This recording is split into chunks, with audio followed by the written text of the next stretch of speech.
بسم اللہ الرحمن الرحیم۔ تفسیر عثمانی سورہ شورى پارٹ نمبر 2۔ لہم من الدین ما لم یأذن بہ اللہ، ان کے واسطے دین کی جس کا حکم نہیں اللہ نے۔ نمبر 1، ولولا کلمۃ الفصل لقضی بینہم، اور اگر نہ مقرر ہو چکی ہوتی ایک بات فیصلے کی تو فیصلہ ہو جاتا ان میں۔ وَإِنَّ الظَّالِمِينَ لَهُمْ عَذَابٌ أَلِيمٌ، اور بے شک جو گناہ گار ہیں ان کو عذاب ہے دردناک۔ نمبر 2، تَرَى الظَّالِمِينَ مُشْفِقِينَ مِمَّا كَسَبُوا وَهُوَ واقع بِهِمْ، تو دیکھے گا گناہ گاروں کو کہ ڈرتے ہوں گے اپنی کمائی سے اور وہ پڑھ کر رہے گا، یعنی رہے گی ان پر۔ نمبر 3، وَالَّذِينَ آمَنُوا وَعَمِلُوا الصَّالِحَاتِ فِي رَوْضَاتِ الْجَنَّاتِ، اور جو لوگ یقین لائے اور بھلے کام کیے باغوں میں ہیں جنت کے۔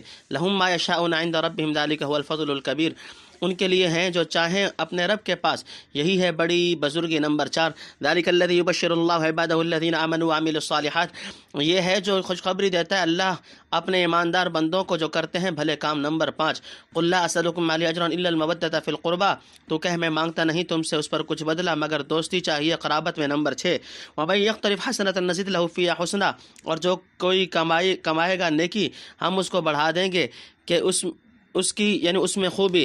ان اللہ، بے شک اللہ۔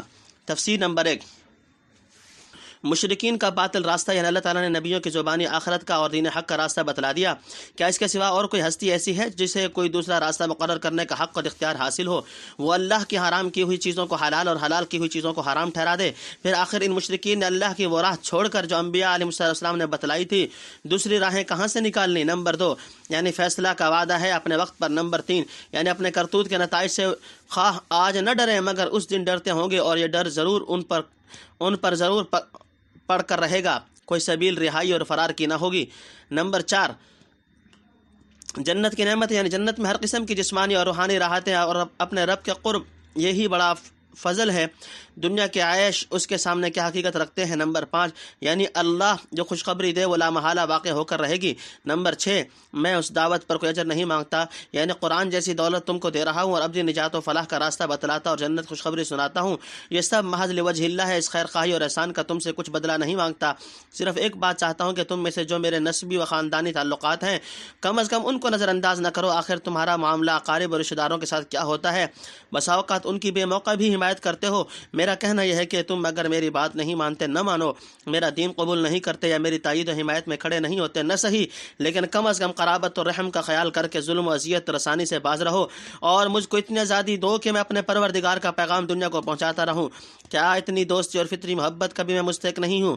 تنبیہ، آیت کے یہ معنی حضرت ابن عباس رضی اللہ تعالیٰ عنہ سے صحیحین میں منقول ہیں۔ بعض سلف نے الا المودۃ فی القربہ کا مطلب یہ لیا ہے کہ تم آپس میں ایک دوسرے سے محبت کرو اور حق قرابت کو پہچانو، اور بعض نے قربہ سے اللہ کا قرب اور نزدیک کی مراد لی ہے۔ بعض نے ان کاموں کی محبت جو خدا سے قریب کرنے والے ہوں، مگر صحیح اور راجح تفسیر وہی ہے جو ہم نے اول نقل کی ہے۔ بعض علماء نے مودت فی القربہ سے اہل بیت نبوی کی محبت مراد لے کر یوں معنی کیے ہیں کہ میں تم سے تبلیغ پر کوئی بدلہ نہیں مانگتا، بس اتنا چاہتا ہوں میرا قارب کے ساتھ محبت کرو۔ کوئی شبہ نہیں کہ اہل بیت اور قارب نبی کریم صلی اللہ علیہ وسلم کی محبت و تعظیم اور حقوق شناسی امت پر لازم و واجب اور جزو ایمان ہے، اور ان سے درجہ بدرجہ محبت رکھنا حقیقت میں حضور صلی اللہ علیہ وسلم کی محبت پر متفرع ہے۔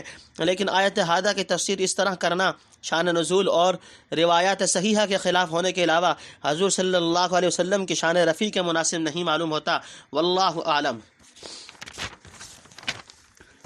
غفور شکور، معاف کرنے والا، حق ماننے والا۔ نمبر 1، ام یقولون افترى علی اللہ کذبا، کیا وہ کہتے ہیں کہ اس نے باندھا اللہ پر جھوٹ؟ فَإِن يَشَإِ اللَّهُ يَخْتِمْ عَلَى قَلْبِكَ، سو اگر اللہ چاہتا ہے مہر کر دے تیرے دل پر، اللہ چاہے مہر کر دے تیرے دل پر۔ وَيَمْحُ اللَّهُ الْبَاطِلَ وَيُحِقُّ الْحَقَّ بِكَلِمَاتِهِ، اور مٹاتا ہے اللہ جھوٹ کو اور سچ کرتا ہے، سچ ثابت کرتا ہے سچ کو اپنی باتوں سے۔ إِنَّهُ عَلِيمٌ بِذَاتِ الصُّدُورِ، اور اس کو معلوم ہے جو دلوں میں ہے۔ نمبر 2، وَهُوَ الَّذِي يَقْبَلُ التَّوْبَةَ عَنْ عِبَادِهِ وَيَعْفُو عَنِ السَّيِّئَاتِ وَيَعْلَمُ مَا تَفْعَلُونَ، اور وہی ہے جو قبول کرتا ہے توبہ اپنے بندوں کی اور معاف کرتا ہے برائیاں اور جانتا ہے جو کچھ تم کرتے ہو۔ وَيَسْتَجِيبُ الَّذِينَ آمَنُوا وَعَمِلُوا الصَّالِحَاتِ وَيَزِيدُهُم مِّن فَضْلِهِ، اور دعا سنتا ہے ایمان والوں کی جو بھلے کام کرتے ہیں اور زیادہ دیتا ہے ان کو اپنے فضل سے۔ نمبر 3، وَالْكَافِرُونَ لَهُمْ عَذَابٌ شَدِيدٌ، اور جو منکر ہیں ان کے لیے سخت عذاب ہے۔ وَلَوْ بَسَطَ اللَّهُ الرِّزْقَ لِعِبَادِهِ لَبَغَوْا فِي الْأَرْضِ وَلَكِنْ يُنَزِّلُ بِقَدَرٍ مَّا يَشَاءُ، اور اگر اللہ پھیلا دے یعنی فراخ کر دے اللہ روزی اپنے بندوں کو تو دھوم یعنی فساد اٹھا دیں ملک میں، لیکن اتارتا ہے ماپ کر جتنی چاہتا ہے۔ تفسیر نمبر 1، نیکی کو بڑھایا جاتا ہے، یعنی انسان بھلائی اور نیکی کا راستہ اختیار کرے تو اللہ تعالیٰ اس کی بھلائی کو بڑھاتا ہے، آخرت میں تو اجر و ثواب کے اعتبار سے دنیا میں نیک خوئی عطا فرما کر اور ایسے آدمی کی لغزشوں کو معاف فرماتا ہے۔ شاید یہاں اس مضمون کا ذکر اس لیے فرمایا کہ کم از کم قرابت کی محبت مطلوب ہے، جس کا حاصل ایذاء و ظلم سے روکنا تھا، لیکن جو اس سے زائد نیکی دکھلائے وہ خوب سمجھ لے کہ خدا کے ہاں کسی کی نیکی ضائع نہیں کی جاتی بلکہ بڑھتی رہتی ہے۔ نمبر 2، حق کو ثابت اور جھوٹ کو محو کیا جاتا ہے، یعنی بفرض محال اگر کوئی بات بھی خدا کی نسبت جھوٹ بنا کر کہہ دے تو اللہ کو قدرت ہے کہ تیرے دل پر مہر کر دے، پھر فرشتہ یہ کلام معجز لے کر تیرے قلب پر نہ اتر سکے اور سلسلہ وحی کا بند ہونا چاہیے، بلکہ پہلے دیا ہوا بھی سلب کر لیا جائے، کما قال تعالی وَلَئِن شِئْنَا لَنَذْهَبَنَّ بِالَّذِي أَوْحَيْنَا إِلَيْكَ ثُمَّ لَا تَجِدُ لَكَ بِهِ عَلَيْنَا وَكِيلًا إِلَّا رَحْمَةً مِّن رَّبِّكَ إِنَّ فَضْلَهُ كَانَ عَلَيْكَ كَبِيرًا۔ سورہ بنی اسرائیل رکوع نمبر 10۔ مگر چونکہ واقعے میں قطعاً کذب و افتراء کا شائبہ نہیں، اس لیے محض بدبختوں کی قدر ناشناسی اور طعن و تشنیع کی بنا پر یہ فیض منقطع نہیں کیا جا سکتا۔ بے شک اللہ اس کو جاری رکھے گا اور اپنی باتوں سے عملی طور پر جھوٹ کو جھوٹ اور سچ کو سچ کر کے رہے گا۔ اس وقت سب کو صاف کھل جائے گا کہ فریقین میں جھوٹا اور مفتری کون ہے اور کس کے دل پر اللہ نے فی الواقع مہر لگا دی ہے۔ خیر کے اترنے اور حق کے قبول کرنے کی اس میں مطلقاً گنجائش نہیں رہا یہ سوال کہ اللہ کی وہ باتیں کیا ہیں جن سے جھوٹ ملیا میٹ ہوا اور حق ثابت ہو جائے، تو میرے نزدیک وہ وہی دلائل و براہین ہیں جو قرآن اور پیغمبر کی صداقت پر اس نے قائم کی ہیں، بالخصوص وہ آیات انفسیہ و آفاقیہ جن کا ذکر سورہ حامیم سجدہ کے آخر میں سنوریہم آیاتنا فی الآفاق وفی انفسہم حتی یتبین لہم انہ الحق کے حاشیے میں کیا گیا۔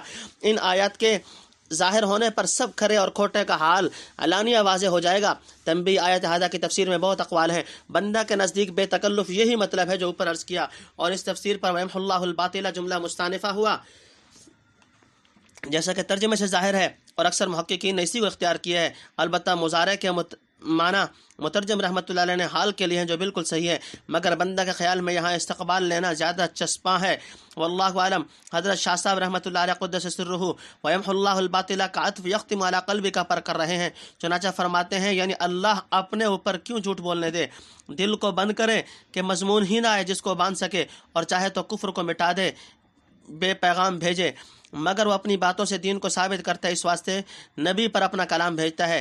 نمبر 3، مومنین پر اللہ کے انعامات، یعنی نبی خدا کا پیغام پہنچاتا ہے، تم جھوٹ سمجھو یا سچ، اس کے بعد بندوں کا سارا معاملہ خدا سے ہے، ہر ایک بندہ دنیا اور آخرت میں اس کے حال و استعداد کے موافق معاملہ ہوتا ہے، توبہ کرنے والوں کی توبہ قبول فرماتا ہے، اور باوجود سب کچھ جاننے کے کتنی برائیوں سے درگزر کرتا ہے، جو ایماندار اور نیک بندے اس کی بات سنتے ہیں وہ ان کی دعائیں سنتا ہے اور ان کی طاعات کو شرف قبولیت بخشتا ہے، اور جس قدر اجر و ثواب کی وہ عام ضابطہ سے مستحق ہوں اپنے فضل سے اس سے کہیں زائد مرحمت فرماتا ہے۔ رہ گئے منکر اور پکے کافر جن کو مرتے دم تک رجوع و توبہ کی توفیق میسر نہیں ہوئی، ان کا انجام اگلے جملہ میں مذکور ہے۔ انہ بعبادہ خبیر بصیر، بے شک وہ اپنے بندوں کی خبر رکھتا ہے، دیکھتا ہے۔ نمبر 1، وہو الذی ینزل الغیث من بعد ما قنطوا وینشر رحمتہ وہو الولی الحمید، اور وہی ہے جو اتارتا ہے می، یعنی اس کے بعد اس کے کہ آس توڑ چکے اور پھیلاتا ہے اپنے رحمت، اور وہی ہے کام بنانے والا سب تعریفوں کے لائق۔ نمبر 3۔ نمبر 2، ومن آیات خلق السماوات والارض وما بث فیہما من دابہ، اور ایک اس کی نشانی ہے بنانا آسمانوں کا اور زمین کا۔ نمبر 3، اور جس قدر بکھیرے ہیں ان میں جانور۔ نمبر 4، وہو علی جمعہم اذا یشاء قدیر، اور وہ جب چاہے ان سب کو اکٹھا کر سکتا ہے۔ نمبر 5، وما اصابکم من مصیبۃ فبما کسبت ایدیکم ویعفو عن کثیر، اور جو پڑے تم پر کوئی سختی سو وہ بدلہ ہے اس کا جو کمایا تمہارے ہاتھوں نے، اور معاف کرتا ہے بہت سے گناہ۔ نمبر 6، وما انتم بمعجزین فی الارض، اور تم تھکا دینے والے نہیں بھاگ کر زمین میں۔ وما لکم من دون اللہ من ولی ولا نصیر، اور کوئی نہیں تمہارا اللہ کے سوا کام بنانے والا نہ مددگار۔ نمبر 7، ومن آیاتہ الجواری، اور ایک اس کی نشانی ہے کہ جہاز چلتے ہیں۔ تفسیر نمبر 1، غنا کو عام نہ کرنے کی حکمت۔ خدا کے خزانوں میں کسی چیز کی کمی نہیں، اگر چاہے تو اپنے تمام بندوں کو غنی اور تمنگر بنا دے، لیکن اس کی حکمت مقتضی نہیں کہ سب کو بے اندازہ روزی دے کر خوش عیش رکھا جائے۔ ایسا کیا جاتا تو عموماً لوگ طغیان و تمرد اختیار کر کے دنیا میں اودھم مچا دیتے،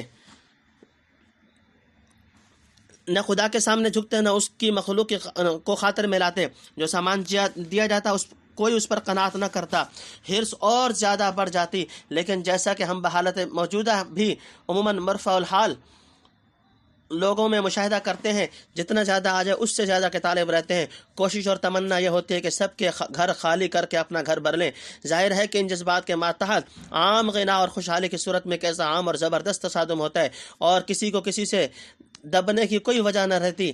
ہاں، دنیا کے عام مذاق و رجحان کے خلاف فرض کیجئے کسی وقت غیر معمولی طور پر کسی مصلح اعظم اور مامور من اللہ کی نگرانی میں عام خوشحالی اور فارغ البالی کے باوجود باہمی آویزش اور طغیان و سرکشی کی نوبت نہ آئے، اور زمانہ کے انقلاب عظیم سے وہ دنیا کے تباہ ہی میں انقلاب پیدا کر دیا جائے، وہ اس عادی اور اکثری قاعدہ سے مستثنا ہوگا۔ بہرحال دنیا کی بحالت موجودہ جس نظام پر چلانا ہے اس کا مقتضا یہ ہے کہ غنا عام نہ کیا جائے، بلکہ ہر ایک کو اس کے استعداد اور احوال کی رعایت سے جتنا مناسب ہو جانچ تول کر دیا جائے، اور یہ خدا ہی کو خبر ہے کہ کس کے حق میں کیا صورت اصلح ہے، کیونکہ سب کے اگلے اور پچھلے حالات اس کے سامنے ہیں۔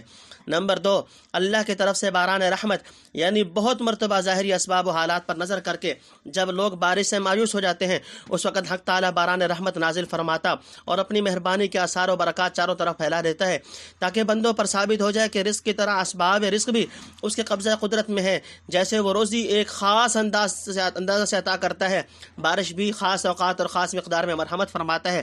بات یہ ہے کہ سب کام اسی کے اختیار میں ہے، وہ اور جو کچھ وہ کرے عین حکمت و ثواب ہے، کیونکہ تمام خوبیاں اور کمالات اس کے ذات میں جمع ہے۔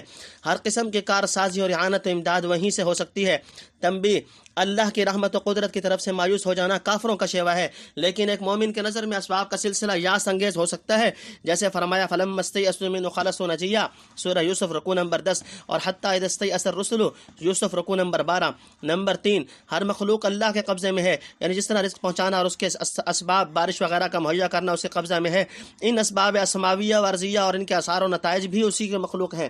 نمبر 4، آسمان کی جانور مخلوق۔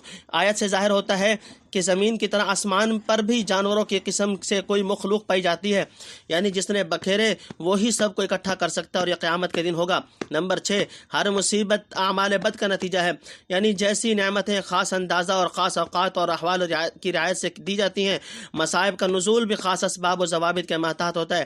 مثلا بندوں کو جو کوئی سختی اور مصیبت پیش آئے اس کا سبب قریب یا بعید بندوں ہی کے بعض اعمال و افعال ہوتے ہیں۔ ٹھیک اسی طرح جیسے ایک آدمی غذا وغیرہ میں احتیاط نہ کرنے سے خود بیمار پڑ جاتا ہے بلکہ بعض اوقات ہلاک ہو جاتا ہے، یا بعض اوقات والدہ کی بد پرہیزی بچہ کو مبتلا مصیبت کر دیتی ہے، یا کبھی کبھی ایک محلے والے یا شہر والے کی بے تدبیری اور حماقت سے پورا محلہ اور شہر کو نقصان اٹھانا پڑتا ہے۔ یہی حال روحانی اور باطنی بد پرہیزی اور بے تدبیری کا سمجھ لو، گویا دنیا کی ہر مصیبت بندوں کے بعض اعمال ماضیہ کا نتیجہ ہے، اور مستقبل میں ان کے لیے تنبیہ اور امتحان کا موقع بہم پہنچاتی ہے، اور یہ اس پر ہے کہ اللہ تعالیٰ کی رحمت بندوں کے بہت سے گناہوں سے درگزر کرتی ہے۔ اگر ہر ایک جرم پر گرفت ہوتی تو زمین پر کوئی متنفس بھی باقی نہ رہتا۔ حضرت شاہ صاحب رحمۃ اللہ لکھتے ہیں کہ یہ خطاب عاقل بالغ لوگوں کو ہے، گناہ گار ہوں یا نیک، مگر نبی اس میں داخل نہیں اور چھوٹے بچے بھی اس میں شامل نہیں، ان کے واسطے اور کچھ ہوگا، اور سختی دنیا کی بھی آئے گی اور قبر کی اور آخرت کی۔ نمبر 7، یعنی محض اپنی مہربانی سے معاف کرتا ہے، ورنہ جس جرم پر سزا دینا چاہے مجرم بھاگ کر کہیں روپوش نہیں ہو سکتا، اور نہ اس کے سوا کوئی دوسرا حمایت و امداد کے لیے کھڑا ہو سکتا ہے۔ فی البحر کالعلام، دریا میں جیسے پہاڑ۔ نمبر 1، ان یشاء یسکن الریح فیظللن رواکد علی ظہرہ، اور اگر چاہے تو تھام دے ہوا کو، پھر رہیں سارے دن ٹھہرے ہوئے اس کی پیٹھ پر۔ نمبر 2، ان فی ذلک لآیات لکل صبار شکور، مقرر اس بات میں پتے ہیں ہر قائم رہنے والے کو جو احسان مانے۔ نمبر 3، او یوبقہن بما کسبوا ویعفو عن کثیر، یا تباہ کر دے ان کو بسبب ان کی کمائی کے اور معاف بھی کرے بہتوں کو۔ نمبر 4، ویعلم الذین یجادلون فی آیاتنا، اور تاکہ جان لیں وہ لوگ جو جھگڑتے ہیں ہمارے قدرتوں میں، ما لہم من محیص، کہ نہیں ہے ان کے لیے بھاگنے کی جگہ۔ نمبر 5، فما اوتیتم من شیء فمتاع الحیاۃ الدنیا، جو کچھ ملا ہے تم کو، کوئی چیز ہو سو وہ برت لینا ہے دنیا کی زندگانی میں۔ وما عند اللہ خیر وابقیٰ للذین آمنوا علی ربہم یتوکلون، اور جو کچھ اللہ کے یہاں ہے بہتر ہے اور باقی رہنے والا واسطے ایمان والوں کے جو اپنے رب پر بھروسہ رکھتے ہیں۔ نمبر 6، والذین یجتنبون کبائر الاثم والفواحش واذا ما غضبوا هم یغفرون، اور جو لوگ کے بچتے ہیں بڑے گناہوں سے اور بے حیائی سے، اور جب غصہ آوے تو وہ معاف کر دیتے ہیں۔ نمبر 7، والذین استجابوا لربهم وقاموا الصلاۃ وامرهم، اور جنہوں نے حکم مانا اپنے رب کا اور قائم کیا نماز کو اور قائم کرتے ہیں۔ تفسیر: